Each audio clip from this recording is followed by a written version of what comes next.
Party కార్యాలయం వద్ద రాష్ట్ర అధ్యక్షుడిగా నేను ఏదైతే తెలంగాణ ప్రభుత్వం ఫీజు రీఎంబర్స్మెంట్ విషయంలో అదేవిధంగా విద్యార్థుల పట్ల వ్యవహరిస్తున్న తీరు, ఇప్పుడు పాలిటెక్నిక్ విద్యార్థులు చూస్తున్న లాఠీచార్జీలు అవుతా ఉన్నాయి, ఆయుష్ విద్యార్థులకు ఈరోజు స్టైపెండ్ గురించి వాళ్ళు పోరాడుతూ ఉన్నారు.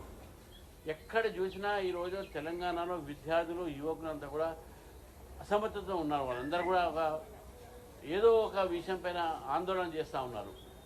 20 లక్షల విద్యార్థులకు ఈరోజు 12,000 కోట్ల బకాయిలు ఉన్నాయి.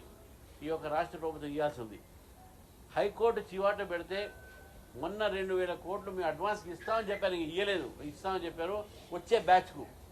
గతమంతా కూడా ఈరోజు 20 లక్షల మంది విద్యార్థులకు సర్టిఫికెట్లు రావట్లేదు మేనేజ్మెంట్స్ ద్వారా. మేనేజ్మెంట్లు వాళ్ళ ఒక పనిచేసేటటువంటి లెక్చరర్స్కు శాలరీస్ ఇవ్వలేకపోతూ ఉన్నారు. ఘోరమైన పరిస్థితి ఈరోజు విద్యా వ్యవస్థ అంతా కూడా తెలంగాణలో. కాబట్టి ప్రభుత్వం మీద ఒత్తిడి తీసుకురావడానికి ఒక కార్యక్రమం కింద రేపు నేను భారతీయ జనతా పార్టీ ఆఫీస్ ఎదురుగా 2 రోజుల నిరాహార దీక్ష చేయడానికి ఒక కార్యక్రమాన్ని రూపొందించడం జరిగింది. దురదృష్టవశాతం పోలీసులు ప్రభుత్వం ఒత్తిడికై ఈరోజు పర్మిషన్ నిరాకరించడం జరిగింది. ఇప్పుడే ఇంతమంది మా ఆఫీస్కు రిజెక్షన్ లెటర్ ఇచ్చిపోయారంట.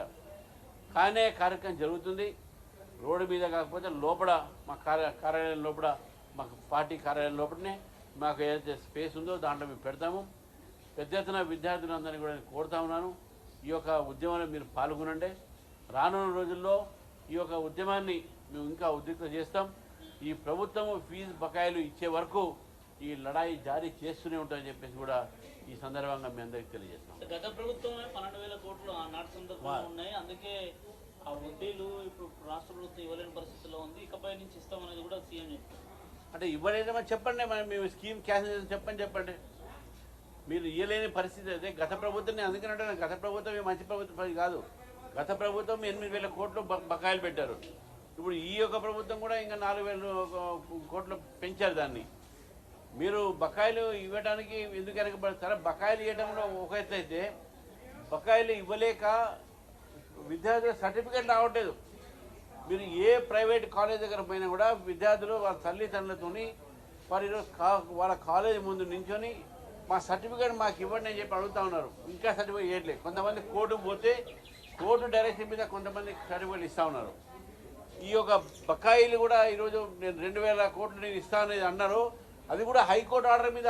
ఈ ప్రభుత్వానికి ఏదో బుద్ధి వచ్చి విద్యార్థి మీద ప్రేమ వచ్చి కాదు, అది హైకోర్టు కూడా ఈరోజు ప్రభుత్వానికి వ్యతిరేకంగా ఇచ్చినటువంటి తీర్పు. కాబట్టి హైకోర్టు నడుపుతుంది ప్రభుత్వం ఇప్పుడు నడపలేని పరిస్థితి. ఈరోజు రేవంత్ రెడ్డి గారి ప్రభుత్వము కోర్టు నడపాల్సిందే, వాళ్ళ అధికారులకు కోర్టు చెప్పాల్సిందే, వాళ్ళ మంత్రులకు కోర్టు చెప్పాల్సిందే, వాళ్ళు ఏం పని చేయాలి, ఏం డిసిజన్ తీసుకోవాలి కూడా కోర్టే చెప్పాల్సి వస్తుంది. కాబట్టి ఈరోజు బకాయిలు గత ప్రభుత్వము బకాయి పెట్టినా, ఈ ప్రభుత్వం బకాయి పెట్టినా విద్యార్థుల భవిష్యత్తుని వాళ్ళ జీవితాలతో ఆడుకునే అధికారం ప్రభుత్వాలకు లేవని చెప్పేసి కూడా భారతీయ జనతా పార్టీ స్పష్టం చేస్తాం.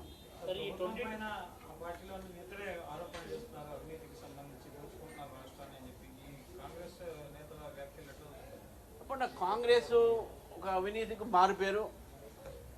కాంగ్రెస్ పార్టీకు ఆ రోజు బీఆర్ఎస్ పార్టీ వారి కుటుంబం అంతా కూడా రాష్ట్రాన్ని దోచుకొని కుటుంబం బాగుపడుతుంది అనేటటువంటిగా వాళ్ళ మీద వచ్చిన అభియోగం ఇప్పుడు వీళ్ళ మీద వస్తూ ఉన్నది. వాళ్ళు ఫ్యామిలీ జస్టిస్ అయితే ఈయన బ్రదర్స్, జస్టిస్ ఫర్ బ్రదర్స్. ఈ రకమైనటువంటి ఒక పరిపాలన ఈరోజు వాళ్ళ మంత్రులు, వాళ్ళ ఎమ్మెల్యేలు, ఇది ఫస్ట్ టైం కాదు, గతంలో కూడా ఇదే మంత్రి సంబంధించినటువంటి ఓఎస్డి ఒక సిమెంట్ ఇండస్ట్రీ మీద తుపాకీ పెట్టి వారు ఆ రోజు చేసినట్టు వ్యాఖ్యను మనం చూసినాం. ఇది రెండోసారి వారి కూతురు ఈరోజు ప్రభుత్వం మీద ఎలిగేషన్. సరే, వాళ్ళ ఇంటర్నల్ మ్యాటర్ ఏదైనప్పుడు కూడా ప్రభుత్వంలో, కాంగ్రెస్ ప్రభుత్వంలో అవినీతి జరుగుతున్న మాట వాస్తవము. గత ప్రభుత్వం 10 నుంచి 15% తీసుకుంటే ఇప్పుడున్న కాంగ్రెస్ గవర్నమెంట్ 30% ప్రభుత్వం అయిపోయింది. ప్రెసిడెంట్ గవర్నమెంట్ 30% గవర్నమెంట్ ఇది. కమిషన్ 30% కావాల్సిందే. రియల్ ఎస్టేట్ దెబ్బతిన్నది. మీరు ఏ బిల్డర్ దగ్గర పోయినా, ఏ రియల్ ఎస్టేట్ దగ్గర పోయినా 22A పేరు మీద ఇంకా దోచుకుంటున్నారు వీళ్ళందరూ. కాబట్టి ప్రభుత్వం అంతా కూడా ఈరోజు మొత్తం పరిపాలన యంత్రాంగం